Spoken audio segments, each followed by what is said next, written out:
Hello everyone, how are you? I hope so you are doing absolutely fine.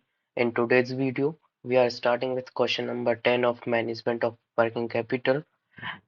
In previous video, we have completed with question number 9. But question number 10 को start करने से पहले अपन कुछ एक छोटा सा overview ले लेते हैं कि अपन ने अभी तक क्या क्या यहाँ पे कंप्लीट कर चुके हैं इस चैप्टर में। मोस्टली अपने ज़्यादातर क्वेश्चन हो चुके हैं इस चैप्टर्स में, कुछ ही मतलब क्वेश्चंस नंबर्स ऑफ क्वेश्चंस बच रहे हैं जो अपन जल्दी से यहाँ पे कंप्लीट कर लेंगे। ओके, देखिए ये अपना चैप्टर 10 है, management of working capital FM का। इसमें टोटल 21 इलस्ट्रेशन है और 13 क्वेश्चंस दिए हुए हैं, जिसमें से अपन ने जो नंबरिंग दिख रही है उसमें अपन ने जितने मार्क किए हुए हैं उतने अपन ने क्वेश्चंस और इलस्ट्रेशन में कर लिए हैं। देखिए लास्ट वाली वीडियो अपन ने क्वेश्चन नंबर 9 करा था जो कि 21 था। आज अपन 22 नंबर पे करेंगे क्वेश्चन नंबर अपना 10। ओके, और मैंने सब पहले वाली वीडियो में बताया कि मैं मतलब आईसीआई की मैथ में जो है कि एक मेथड के हिसाब से क्वेश्चंस नहीं दे के रखे हैं, इसलिए मैं नंबरिंग के हिसाब से करा रहा हूँ क्वेश्चन। अपने एक नंबरिंग देता हूँ जिससे क्या रहता है, एक मैथड क्वेश्चन एक पर्टिकुलर जगह अपने हो जाते हैं, इससे आपको करने में आसानी रहती है। ठीक है, और बाकी आपको जैसा ठीक लगा आप वैसा भी कर सकते हैं, कोई दिक्कत वाली बात नहीं है। आइए स्टार्ट करते हैं। तो अपना क्वेश्चन नंबर 10 आज का मतलब जो क्वेश्चन नंबर 10 है मतलब अच्छा क्वेश्चन है। बैलेंस शीट ड्रॉ करनी है अपन को, तो आइए अपन स्टार्ट करते हैं अपना क्वेश्चन नंबर 10। एक मिनट, देखिए मैंने इसका आपको वो जो इसका वो रहता है प्रोफार्मा तैयार कर दिया है, इसके जो भी स्टेटमेंट रहते हैं पहले ही बना दें, इससे अपना वीडियो में टाइम खराब नहीं हो। ठीक है, आइए अपन स्टार्ट करते हैं अपना क्वेश्चन नंबर 10 प्लीज। लेकिन क्वेश्चन को स्टार्ट करने से पहले एक रिक्वेस्ट करता हूँ कि आप अपने सामने स्टडी मैट पहले से ही ओपन करके रखिएगा, ठीक है, जिससे और समझने में आसानी हो। देखिए, consider the balance sheet of Maya Limited as on 31st December 2020। Balance sheet दे के रखी है, कंसीडर बैलेंस शीट दे के रखी है अपन को। The company has received a large order and anticipates the need to go its bank to increase its borrowing. As a result, it has forecast its cash requirement for अपन को क्या करनी, forecast करनी cash requirement कब कब की, जनवरी फरवरी और March की 2021। Typically the company collect 20% 20% of its sales in the month of sales. क्या कह रहे हैं कि 20% तो उनके मतलब जिस मंथ में सेल करते हैं उस मंथ में ही अपन को मिल जाते हैं 20%। और 70% कब रिसीव होता है, सब्सिक्वेंट मंथ में, मतलब जैसे इस मंथ में सेल हुई है तो 70% आपको अगले मंथ में पैसा रिसीव होगा। और 10% कब होगा, second month after the sale. ठीक है, all the sales are credit, सिर्फ उन्होंने बता दिया यहाँ पे। इन्होंने बैलेंस शीट दे के रखी, इसमें इक्विटी शेयर कैपिटल दे के रखा है, retain earning, long term borrowing, accounts payable, loan from bank, other liability, net fix asset, inventory, account receivable, cash and bank, ये चीज इन्होंने यहाँ पे देखे रखी है। आगे क्या बोलते हैं, purchase of raw material are made in the month prior to the sale. क्या कह रहे हैं कि जो परचेज रहेगा रॉ मटेरियल का, कब क्या रहेगा उसका, made in the month prior to the sales, जिस मंथ में सेल हो रही है उससे एक महीने पहले परचेज होगा। ठीक है, और and amount amount to 60% of sales. ठीक है, जितना सेल्स रहेगी उसका 60% परचेज रहेगा, वो भी एक मंथ पहले का। जैसे मान लीजिए जैसे दिसंबर की सेल है 1,000 रुपए, तो 600 रुपए की अपन को परचेज कब माननी पड़ेगी, अपन को नवंबर में। आगे समझ में, ठीक है। Payment for this purchase occur in the month after sales, और अपन इसकी पेमेंट कब कर रहे हैं, इसकी पेमेंट अपन कर रहे हैं, कब कर रहे हैं, मंथ आफ्टर दी परचेज। ठीक है, मतलब इसका मतलब वही होगा। देखिए जैसे मैं आपको बताते हैं, देखिए जैसे जनवरी फरवरी मार्च, जैसे सेल्स दे के रखी है, जैसे मान लीजिए 100 200 300। अब ये क्या बोल रहे हैं कि इसका जैसे इन तीनों मंथ की निकालनी है, ठीक है अपन को। तो जैसे देखिए फरवरी की कब मानी जाएगी, वो कह रहे हैं फरवरी की अपन को 60% यहाँ पे मानना है, तो 60% कितना हो गया, 200 का 60% हो गया 120। ठीक है, और पे कब कर रहे हैं, नेक्स्ट मंथ में, नेक्स्ट मंथ पे कर रहे हैं। जैसे इस अभी परचेज हुई तो नेक्स्ट मंथ पे करेंगे तो फरवरी में, तो अल्टीमेटली ये 120 यहाँ पे हो रहा है, तो मतलब ये डायरेक्टली ही इसका हो जाएगा। ठीक है, कोई अंतर नहीं है। देखिए 200 का डायरेक्टली 60% होता है, पहले ये बोल रहे हैं कि मतलब जिस मंथ में सेल होती है उसका 60% प्रायर प्रायर टू मंथ है अपना परचेज, और फिर नेक्स्ट मंथ में उसकी पेमेंट होती है। तो मतलब ये रहेगा जिस मंथ की सेल है उतनी परचेज हो जाएगी 60% उस वाले मंथ की। आ गया समझ में? अगर नहीं आया तो कोई दिक्कत वाली बात नहीं है, अपन इसका भी एक वर्किंग नोट यहाँ पे बना लेंगे तो अपन को अच्छे से समझ में आ जाएगा। ठीक है, ओके, टेंशन लेने वाली कोई बात नहीं है। Labour cost including over time are expected to 1.5 lakh in January, 2 lakh in February and 1,60,000 in March. ठीक है, इन्होंने कुछ क्या लेबर कॉस्ट दी हुई है, तो मतलब जनवरी में 1.5 लाख की है, फरवरी में 2 लाख और 1,60,000 मार्च में। Selling administration taxes and other expenses expect to be 1 lakh per month. ठीक है, ये वाले टैक्सेस 1 लाख पर मंथ है अपने। और फॉर जनवरी थ्रू मार्च, मतलब जनवरी से मार्च तक, मतलब जनवरी में भी 1 लाख, फरवरी में भी और मार्च में भी। Actual sales in November and December and projected sales for January through April are as following 1000। ठीक है, 1000 में दे के रखी। On the basis of the information prepare the cash budget and determine the amount of the additional bank borrowing necessary to maintain a cash balance of 50,000 at all times for the month of the January February March. क्या कह रहा है अपन को? Cash budget बनाना है। कब से कब तक का बनाना है अपन को? कह रहा है अमाउंट ऑफ, अपन को अमाउंट निकालना है एडिशनल बैंक बोरिंग का जो भी नेसेसरी है, और अपन को क्या बोलते मेंटेन करके रखना है कैश बैलेंस कितना? 50,000 ऑल टाइम।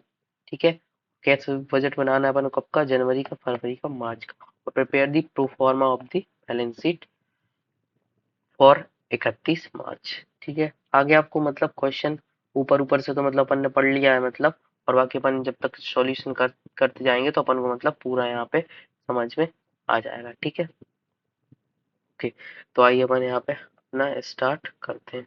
1 मिनट, इसको अपन हटा देते हैं। हाँ, देखिए अपना कैश बजट है, इसको थोड़ा ओपन करते हैं इस साइड, ये हो जाए अपना बीच में। ठीक है, सॉरी, एक्चुअली थोड़ी मतलब तबीयत ठीक नहीं है, मतलब थोड़ा फीवर हो गया हल्का सा, इस वजह से आवाज भी थोड़ी ऐसे आपको लग रही होगी आज। कोई बात नहीं, चलिए करते हैं। ठीक है, तो सबसे पहले अपन को ओपनिंग बैलेंस कितना मेंटेन करके रखना है यहाँ पे? ओपनिंग बैलेंस मेंटेन करके रखना है 50,000 रुपये। ठीक है, और अपन इन 1000 में लिखेंगे यहाँ पे। ठीक है, यहाँ पे इन 1000।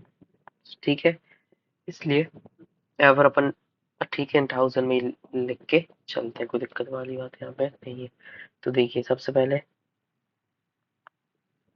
अपना ओपनिंग बैलेंस हो गया। ओपनिंग बैलेंस कितना मेंटेन करके चलना है अपन को? जनवरी फरवरी मार्च है, 50,000, 50,000 और 50,000। ठीक है, और फिर अपनी सेल्स कितनी दे के रखी है? सेल्स यहाँ पे दे के रखी है नवंबर से लेके 500, 600, 600, 1000, 650 और 750। 500, 600, 600, 1,000। 500, 600, 600, 1,000। नवंबर दिसंबर जनवरी फरवरी मार्च, हाँ ठीक है। 500, 600, 600, 1,000 और अपनी 650। 1 मिनट, 650। ठीक है, अब देखिए हम यहाँ पे लिखते हैं अपनी सीट्स।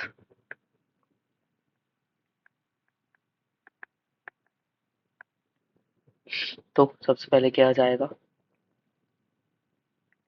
सी नंबर पे कलेक्शन ऑफ करंट मंथ। ठीक है, कितना है? 20% ऑफ बी। ठीक है, 20% ऑफ बी मतलब 20% ऑफ सेल्स। ठीक है, करंट मंथ का है, तो करिए करंट मंथ का कितना? जनवरी का करिए 600 इंटू 20%, 120। 1,000 इंटू 20 तो हो जाएगा 200, और 650 इंटू 90 तो ये जाएगा 130। ठीक है, 20% अपन उसी मंथ में रिसीव हो रहा था। आइए देख लेते हैं।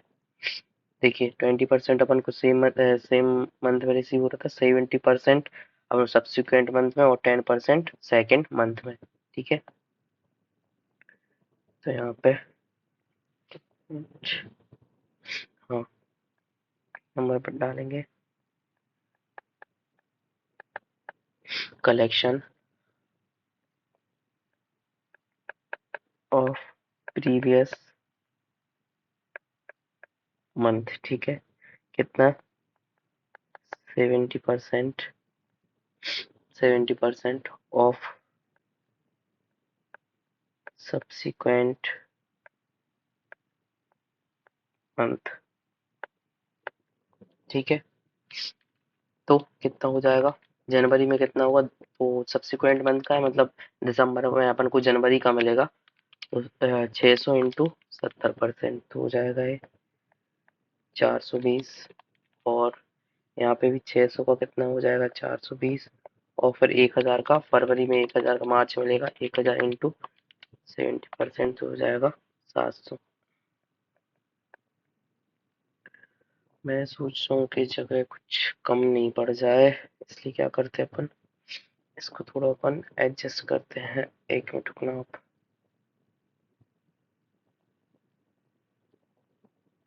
इसको करते हैं अपन थोड़ा एडजस्ट, एक मिनट। सब्सिक्वेंट मंथ, ठीक है। अब क्या आ जाएगा अपना, ई नंबर पे क्या आ जाएगा, 10% ऑफ सेकेंड मंथ। ठीक है, तो सेकेंड मंथ का कितना हो जाएगा, 500 का 10% तो हो जाएगा 50। ठीक है, और 600 का 10% हो जाएगा 60, और फिर से 600 का 10% कितना हो जाएगा यहाँ पे 60। ठीक है, तो अपना आ जाएगा टोटल, टोटल आ जाएगा अपना। ठीक है, तो टोटल हो जाएगा एफ। ठीक है, नेट करिए, टोटल करिए कितना आ रहा है, जनवरी का कर लीजिए सर,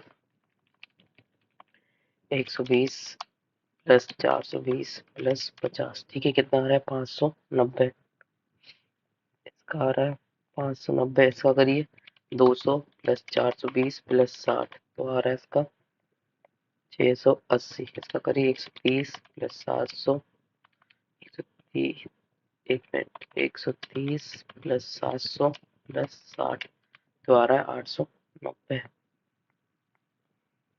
ठीक है, अपनी रिसिप्ट्स हो गई ये वाली सारी, अब पेमेंट की बारी।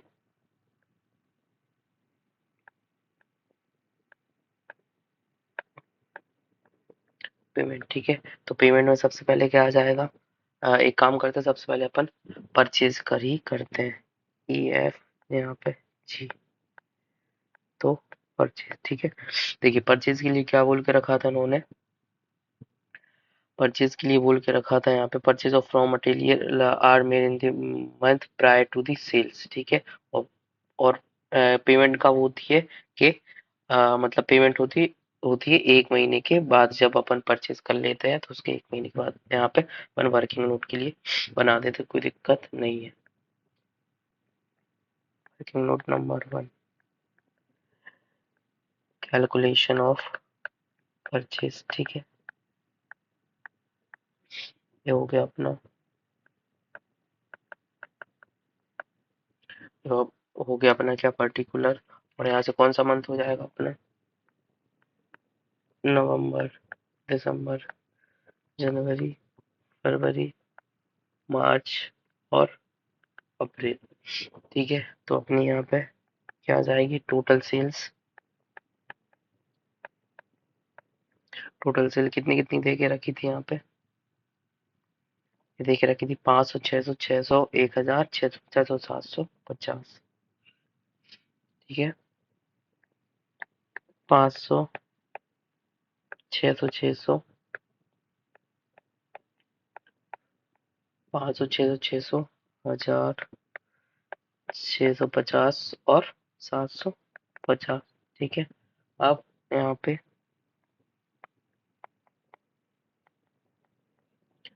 परचेज ऑफ, नहीं, purchase 60% of prior sales month, ठीक है। तो जैसे दिसंबर की है, तो दिसंबर में जितनी सेल्स हो रही है उतनी अपन को नवंबर में उसका 60% हो जाएगा, और जितनी जनवरी में हो रही है उसका दिसंबर में, और जो फरवरी में हो रही है उसका जनवरी में, ठीक है। तो 60% करिए इसका, अपन को जनवरी से मार्च तक का ही निकालना है, तो जैसे अच्छा ठीक है अपन पूरे ही कर लेते हैं, ठीक है। जैसा और नवंबर में कितनी परचेज होगी अपनी, तो दिसंबर का 60% का, सॉरी 600 का 60%, तो यहाँ पे 360, और यहाँ पे जनवरी में दिसंबर का 360, और फरवरी में, सॉरी जनवरी में फरवरी का 1000 इंटू 60%, मतलब एक मंथ जितनी भी अगले महीने अपनी सेल है उसका पिछले महीने अपन को निकालनी है परचेज, ठीक है। तो इसकी 600 और 650 की 60%, 390, 750 की 60%, 450, ठीक है। अब देखिए, payment occur in next month, ठीक है। Payment occur in next month,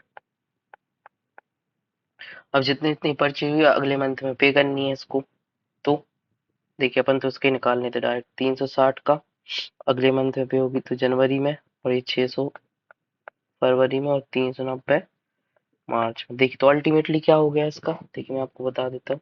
ultimately मतलब हो गया कि देखिए 600 का 60% यहाँ हो गया, इसका 1000 का 60% यहाँ हो गया, और 650 का 60% यहाँ हो गया, ठीक है। ये तो उन लोग घुमाने के लिए बोल दिया कि जितने अभी मंथ की सेल है प्रायर टू दी मंथ अपन उतनी परचेज करेंगे और नेक्स्ट मंथ उसका पेमेंट करेंगे, तो मतलब तो वही हो रहा है कि जितनी इस महीने अपनी सेल्स हुई है उतनी अपनी परचेज हो रही है, ठीक है। तो मैंने आपको समझाने के लिए इसमें वर्किंग नोट यहाँ पे बना दिया, ठीक है। ठीक है, तो अपनी परचेज निकले 360, 600, 390, इस पे अपन डाल देंगे अपना वर्किंग नोट नंबर 1, ठीक है। कोई दिक्कत नहीं, आ गया ना समझ में यहाँ पे, ठीक है। तो 360, 600, 390, ठीक है। फिर अपना यहाँ पे अब कौन सा खर्चा आने वाला है, देखिए अपन ने वाला कवर कर लिया, अपने कौन सी लेबर कॉस्ट आने वाली कितनी, 1.5 लाख, 2 लाख, 1,60,000, यहाँ पे लेबर कॉस्ट 1.5 लाख, 2 लाख और 1,60,000, 1.5 लाख, 2 लाख, सॉरी 200 आने वाला है यहाँ पे,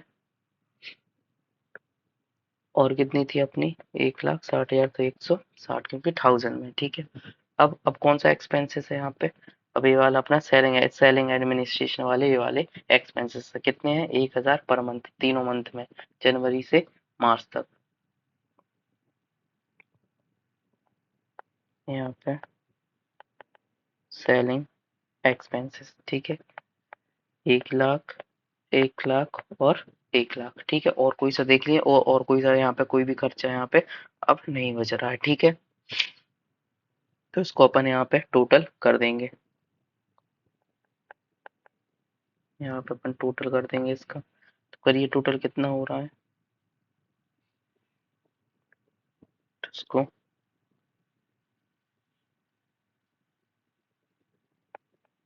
जी, ठीक है, करिए। 590 प्लस 360 प्लस 150 प्लस 100, ठीक है। तो कितना हो रहा है, 1 मिनट, सॉरी 360 प्लस 150 प्लस 100, ठीक है, 610, और इसका 600, और 200, 800, और इसका 900, ठीक है, 900, और इसका 390 प्लस 160 प्लस 100, कितना हो रहा है इसकी 650। अब अपन क्या निकालेंगे, सरप्लस आ जाएगा या तो, या फिर डेफिसिट आ जाएगा, तो सरप्लस। ठीक है, सरप्लस कैसे आएगा? सबसे पहले ओपनिंग बैलेंस जोड़ना पड़ेगा जो अपना ए पे दिया था। ठीक है, ओपनिंग बैलेंस और जो अपना टोटल आया था एफ एफ पे, और जो टोटल आया था जे पे अपन वो माइनस कर देंगे। तो करिए, ए पे 50 अपना ए पे दिया था, 50 ओपनिंग बैलेंस, फिर 590 अपना दिया था एफ पे टोटल, और माइनस कर देंगे 610। ठीक है, तो अपना कितना आ जाएगा? सरप्लस 30। ठीक है, लेकिन अपन को मिनिमम कितना कैश बैलेंस मेंटेन करके चलना था? मिनिमम कैश बैलेंस कितना मेंटेन करके चलना था? 50। ठीक है, तो अपने पास 30 है, 50 मेंटेन करके चलना है अपन को, तो अपन कितना अपनी आ जाएगी एडिशनल बोरोइंग। ठीक है, एडिशनल बोरोइंग लेनी पड़ेगी अपन को बैंक से, additional borrowing.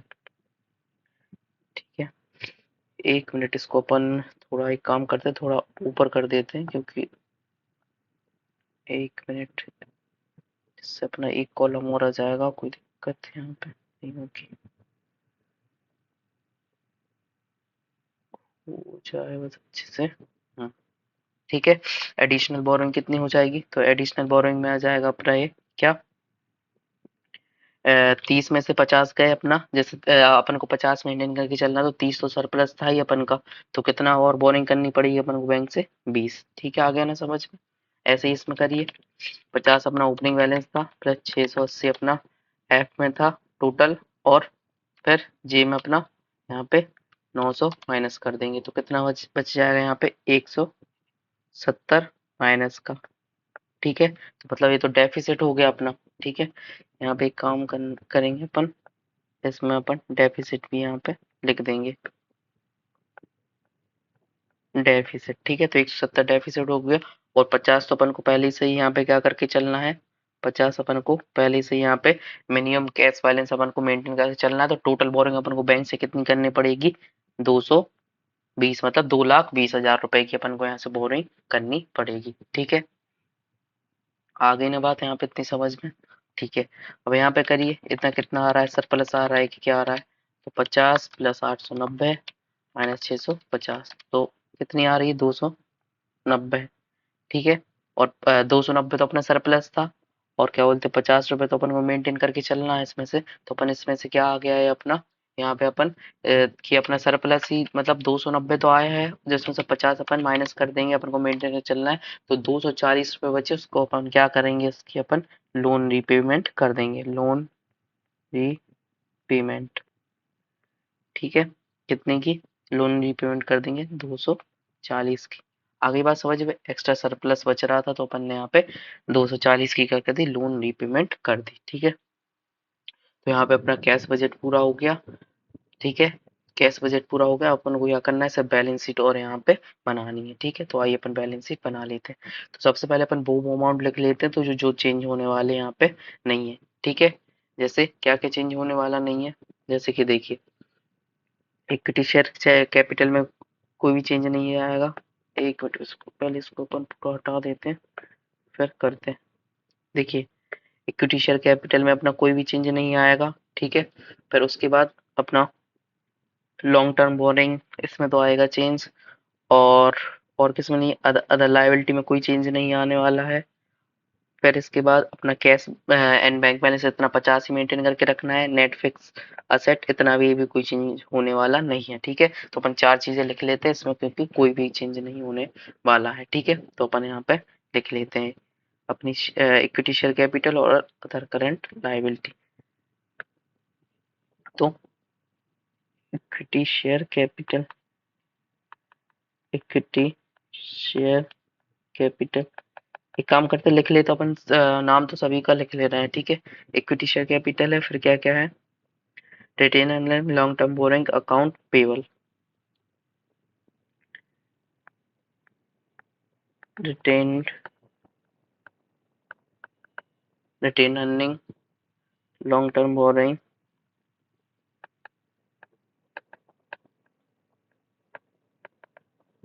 Long term borrowing, और फिर क्या था?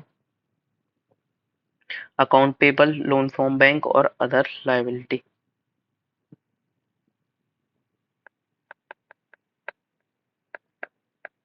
Account payable, loan from bank, और फिर लास्ट में क्या था, अदर करंट लाइबिलिटी। ठीक है, और इस साइड क्या है, एसेट में क्या क्या देखे रखा है, net fix asset, inventory, account receivable और कैश बैलेंस। ठीक है, तो वो भी अपन लिख लेंगे, net fix asset, inventory, account receivable, और लास्ट क्या था अपना, cash balance, cash and bank balance. ठीक है, तो क्या क्या नहीं चेंज होने वाला है, अपनी चार चीजें नहीं चेंज होने वाले हैं। इक्विटी के शेयर कैपिटल 1 लाख रुपए की, अदर कंट्रीब्यूशन 2,12,000 रुपए की, नेट फिक्स अपना 18,36,000 रुपए का और 50 रुपए का, 100, 100, 212, 18, 36 और 50। ठीक है, ये अपनी 100, 212, 18, 36 और ये अपना हो गया 50। ठीक है, ये वाला चेंज यहाँ पे नहीं होने वाला है। ठीक है, आगे बात अपनी समझ में। अब देखिए, अब अपन बनाएंगे यहाँ पे वर्किंग नोट। अपना पहला वर्किंग नोट तो हो ही गया था, यहाँ पे अपन यहाँ पे बनाएंगे, इसी साइड में बना ले रहा, आप लाइन से बना लेना, मैं यहाँ पे बना दे रहा हूँ। ठीक है, आप लाइन से बना लेना, वर्किंग नोट नंबर 2। ठीक है, तो कैलकुलेशन ऑफ डेटर। ठीक है, कैलकुलेशन ऑफ डेटर। तो देखिए, अपना अपन को डेटर कब निकालने हैं, यहाँ पे निकालने अपन को डेटर, डेटर, 1 मिनट, अपन को निकालने हैं डेटर एज ऑन 31 मार्च। ठीक है, तो देखिए, अपन को अब अपन को 31 को कितने अपने डेटर रहने वाले हैं यहाँ पे। देखिए, तो सबसे पहली बात तो देखिए, मैं यहाँ पे बता दे रहा हूँ कि देखिए, जो अपन को डेटर वाली बात आई थी सेल्स में, यहाँ पे देखिए 20% तो अपने तभी रिसीव हो जाते हैं, तो अपन का ये डेटर बचे ही नहीं। देखिए 70% in the month of the subsequent month, मतलब अपन को अपने मार्च में मतलब 70% कब होते हैं अपने नेक्स्ट मंथ में। ठीक है, तो 70% नेक्स्ट मंथ में, तो ये वाले 70% बचे कब के, ये बचे अपने मार्च के, बचे 70%, मार्च के 70% ये वाले हो गए, और ये वाले 10% कब, उससे भी अगले वाले मंथ में। तो 70% तो अभी ये वाले अपन को अपने आउटस्टैंडिंग बचे, और प्लस 10% वाले ये भी अपने आउटस्टैंडिंग बचे, तो टोटल अमाउंट अपने मार्च के कितने आउटस्टैंडिंग बचे, 80%। ठीक है, और अब देखिए कि देखिए अपना जैसे यहाँ पे अब मैं आपको समझा देता हूँ कि जैसे मान लीजिए जनवरी, फरवरी, मार्च, अप्रैल। ठीक है, ठीक है, ये है अपने। तो देखिए क्या होता है, जैसे मार्च के हैं, मार्च के अपने जो 70% कब नेक्स्ट मंथ में जाएंगे अपने, तो ये भी अपने आउटस्टैंडिंग बचे, और जो 10% है वो अपने 2 महीने बाद जाएंगे, मतलब मई में, तो ये भी अपने आउटस्टैंडिंग बचे। अब देखिए, ऐसा ही यहाँ पे होगा कि मतलब फरवरी के तो अपन को मिल जाएंगे, फरवरी के 70% अपन को यहाँ पे मिल जाएंगे, लेकिन जनवरी के क्या बोलते हैं, फरवरी के तो अपन को यहाँ पे रिसीव हो जाएंगे। ठीक है, लेकिन जनवरी के तो अपन को यहाँ पे रिसीव हो जाएंगे, लेकिन फरवरी के जो 10% रहेंगे, फरवरी के 10% कब रिसीव होंगे, अप्रैल में। ठीक है, जनवरी के तो यहाँ पे 20% रिसीव हो जाएंगे, लेकिन फरवरी के 10% कब रिसीव होंगे अपने, अप्रैल में। तो लेकिन मार्च में तो 10% आउटस्टैंडिंग बचेंगे ना यहाँ पे, जो 2 महीने बाद अपन को यहाँ पे रिसीव होंगे। आगे बात समझ में यहाँ पे नहीं आई तो मैं एक बार और समझा दे रहा हूँ आपके लिए। ठीक ठीक है, देखिए, जैसे यहाँ पे अपने मान लीजिए कि जनवरी, फरवरी, मार्च और अप्रैल 4 मंथ है। ठीक है, जैसे देखिए, अपने जो 70% अपन को नेक्स्ट मंथ रिसीव होंगे, तो ये तो आउटस्टैंडिंग बचे ही इसके, जो अपन को कब मिलने वाले हैं, अप्रैल में, और जो 10% कब मिलने वाले हैं अपन को, मई में। ठीक है, ये मई में, तो ये अपन के कितने आउटस्टैंडिंग बच गए यहाँ पे, 80% आउटस्टैंडिंग बच गए मार्च में। ठीक है, अब देखिए, देखिए जो 2 महीने वाले हैं अपन को, जनवरी में, ठीक है। 2 महीने वाले हैं अपन को। यहाँ पे जनवरी वाले तो अपन को मिल जाएंगे कब, मार्च में रिसीव हो जाएंगे, लेकिन फरवरी वाले जो 10% है ना, फरवरी वाले, ये अपन को कब मिलेंगे, अप्रैल में। तो अपने यहाँ पे तो आउटस्टैंडिंग हो गए ना, तो 10% किसके, फरवरी के यहाँ पे बचे।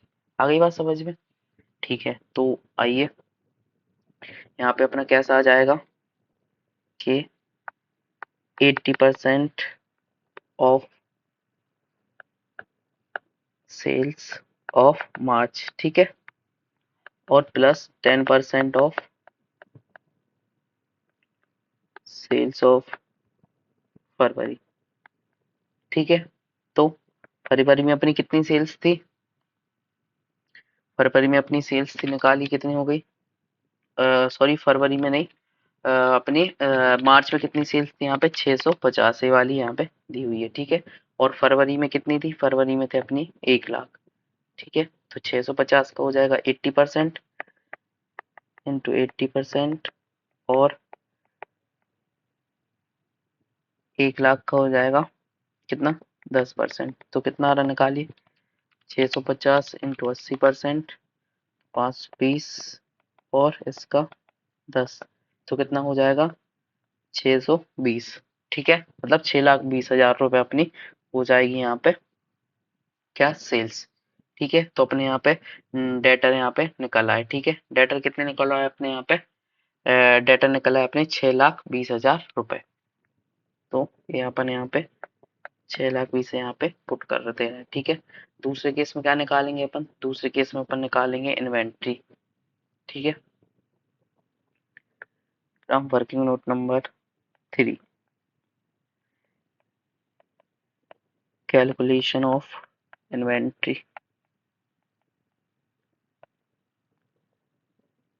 देखिए अब अपन को कहाँ से निकलेगी ये, देखिए अपन को क्लोजिंग स्टॉक निकालना है, तो COGS इक्वल टू क्या होता है अपना, opening stock, opening stock plus purchase minus closing stock, ठीक है। तो देखिए COGS इक्वल टू क्या होता है, सेल्स माइनस जीपी परसेंटेज।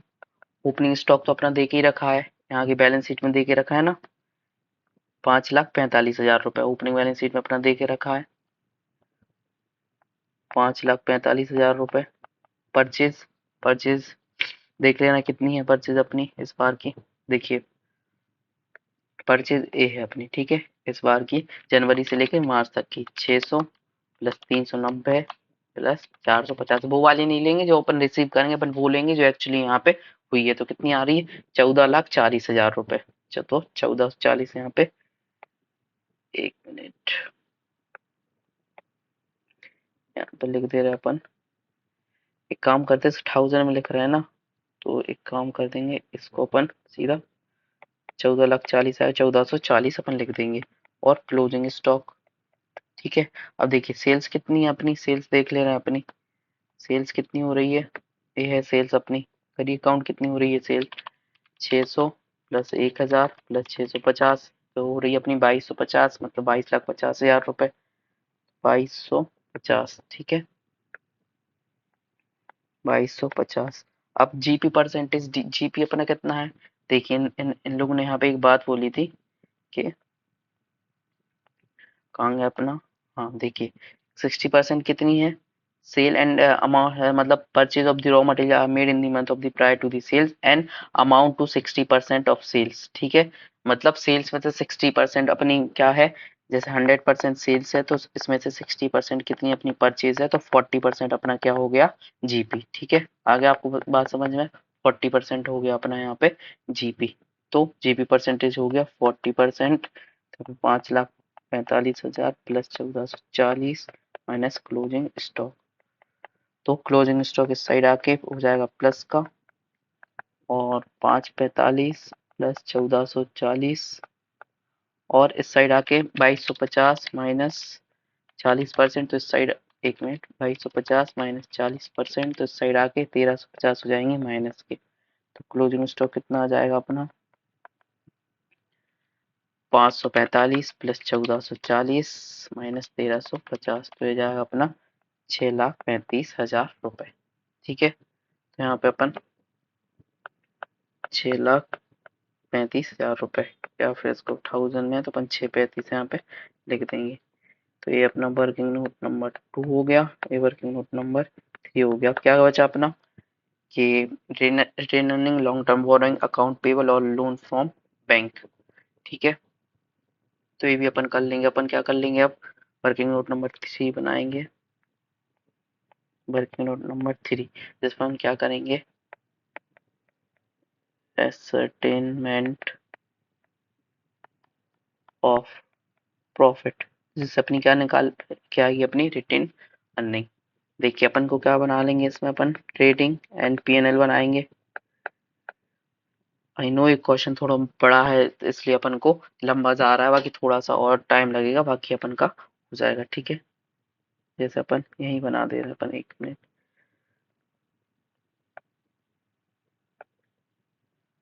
ठीक है, देखिए ओपनिंग स्टॉक कितना निकला अपना, ओपनिंग स्टॉक यहाँ पे निकला अपना 5,45,000 रुपए। ठीक है, ये तो अपना ओपनिंग बैलेंस शीट में दिया था। परचेज, परचेज कितनी, 14,40,000 ही थी, 14,40,000 निकाली थी ना ये अपन ने परचेज।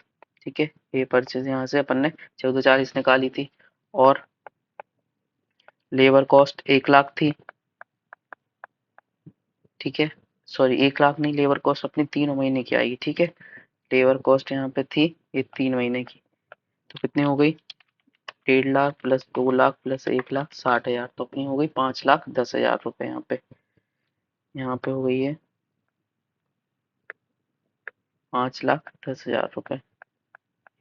फिर to other expenses, other expenses तीनों मंथ के कितने थे, 1,00,000 करके 3,00,000। ठीक है, यहाँ पे 3,00,000। ठीक है, तो यहाँ पे होगा अपने 3,00,000। 1 मिनट। फिर बाय सेल्स, सेल्स कितनी थी अपनी, 22,50,000 रुपए। और क्लोजिंग स्टॉक तो अपन ने ऊपर ही निकाला था, कितना आया था, 6,35,000 रुपए।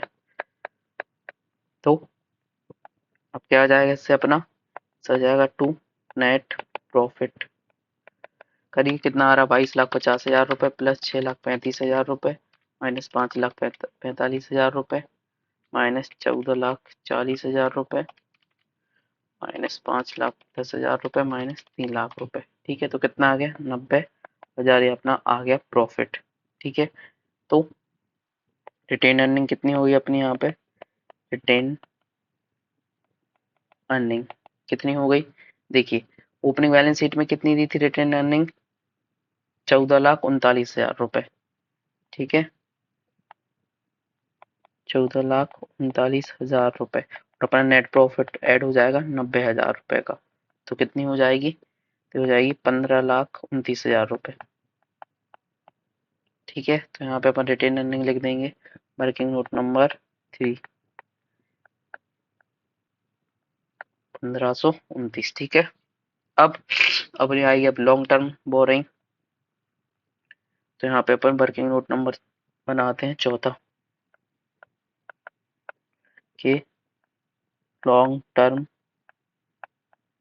बोरिंग। ठीक है, देखिए कितने दे के रखी थी अपनी लॉन्ग टर्म बोरिंग, अभी अभी फिलहाल में अपनी लॉन्ग टर्म बोरिंग 4,50,000 रुपए यहाँ पे दे के रखी थी।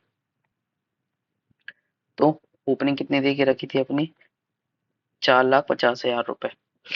सॉरी, यहाँ पे हम देख लेते हैं कितनी दे के रखी थी। यहाँ पे सॉरी, लॉन्ग टर्म बोरिंग नहीं, यहाँ पे लोन है अपना, sorry sorry, long term boring तो अभी अपन करेंगे यहाँ पे लोन फ्रॉम बैंक। ठीक है,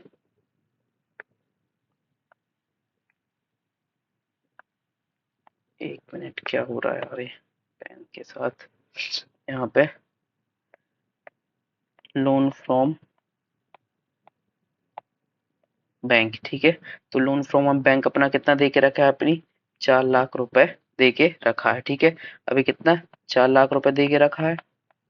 और देखिए अपन ने क्या करा है यहाँ पे, देखिए अपन ने एडिशनल बोरोइंग ली थी, अपन ने एडिशनल बोरोइंग मतलब लोन ना, 20 यहाँ पे अपन ने लिया था 20,000 का, यहाँ लिया था 2,20,000 रुपए का यहाँ लिया था। ठीक है, और लोन रीपेमेंट कर दिया था 2,40,000 रुपए का।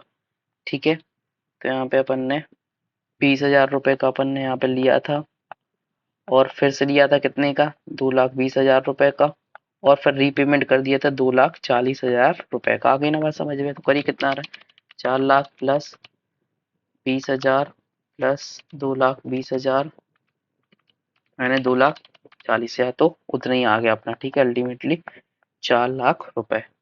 ठीक है, तो अपना लोन फ्रॉम बैंक कितना आ गया, 4,00,000 रुपए। ठीक है, इतना हो गया है।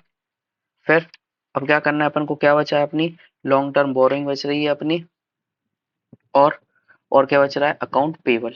ठीक है, तो अपनी लॉन्ग टर्म बोरोइंग में भी कोई चेंज नहीं है, क्योंकि लॉन्ग टर्म बोरोइंग में और तो अपन ने कुछ करा नहीं है, तो इसमें भी लॉन्ग टर्म बोरोइंग में अपनी कोई चेंज यहाँ पे नहीं आएगा, 4,50,000 रुपए की। ठीक है, और फिर रही क्रेडिटर की बात, पहले अपन ये लिख देते हैं यहाँ पे, लॉन्ग टर्म बोरोइंग कितनी होगी, लॉन्ग टर्म बोरोइंग कोई चेंज नहीं आया है, 4,50,000 रुपए। और अकाउंट पेबल, तो अकाउंट पेबल अपन जितनी अपनी परचेज हुई होगी कितने में, मार्च में, उतनी अपना अकाउंट पेबल बन जाएगा। तो मार्च में परचेज अपनी कितनी होके रखी है यहाँ पे, मार्च अपनी परचेज होके रखी है यहाँ पे, देख लेते हैं मार्च अपनी परचेज कितनी होके रखी है, 4,50,000 रुपए। ठीक है, तो 4,50,000 रुपए, देखते हैं अपनी मैच होती है या फिर नहीं होती है। 100 plus 1,529 plus 450 plus 450 plus 400 plus 212। ठीक है, तो पूरी 3,141 यहाँ की करते हैं, 1836 प्लस 635 प्लस 620 प्लस 50। ठीक है, तो 3,141 ये हो गई अपनी। चेंज किस किस में नहीं हुआ था मैं आपको बता दे रहा हूँ, इक्विटी शेयर कैपिटल में, लॉन्ग टर्म बोरिंग में, अदर करंट लायबिलिटी में, नेट फिक्स एसेट में और कैश बैलेंस में कोई भी चीज नहीं हुआ था। बाकी अपन ने सबके वर्किंग नोट्स बना लिए। आई नो क्वेश्चन थोड़ी मतलब लंबा था। ठीक है, इसमें पहले अपन को कैश बजट बनाना था, फिर बैलेंस शीट बनानी थी, फिर उसके बहुत सारे वर्किंग नोट्स थे। ठीक है, बाकी एक दो बार जब अपन प्रैक्टिस कर लेंगे तो बहुत आसानी से अपना यहाँ पे हो जाएगा। किसी को नोट करना है तो प्लीज पॉज करके नोट कर लेना। कैश बजट ये अपना है, फिर अपनी ये अपना बैलेंस शीट है, इसके वर्किंग नोट नंबर फर्स्ट ये हो गया, कैलकुलेशन ऑफ परचेज। फिर वर्किंग नोट नंबर 2, 3 इन्वेंट्री का, 4 अपना प्रॉफिट का, सॉरी थर्ड अपना प्रॉफिट का, और फोर्थ अपना लोन फ्रॉम बैंक का। आई होप सो आपको क्वेश्चन समझ में आया होगा। अगर उसके बाद भी अगर कोई डाउट हो तो प्लीज कमेंट सेक्शन में आप जाके पूछ सकते हैं, मैं आपको वहां पे सॉल्व करा दूंगा जो भी आपका डाउट होगा। ठीक है, तो मिलते हैं किसी नेक्स्ट वीडियो में, जब तक कि आप अपना अपना ध्यान रखिए और मम्मी पापा की ध्यान रखिए, और उनको मतलब ऐसे काम करिए कि उनको प्राउड यहाँ पे फील हो, इसलिए आप अपने अच्छे से यहाँ पे पढ़ाई करिए। ठीक है, मिलते हैं किसी नेक्स्ट वीडियो में किसी इलस्ट्रेशन और किसी क्वेश्चन के साथ में। Lots of love. ठीक है, ओके, मिलते हैं नेक्स्ट वीडियो।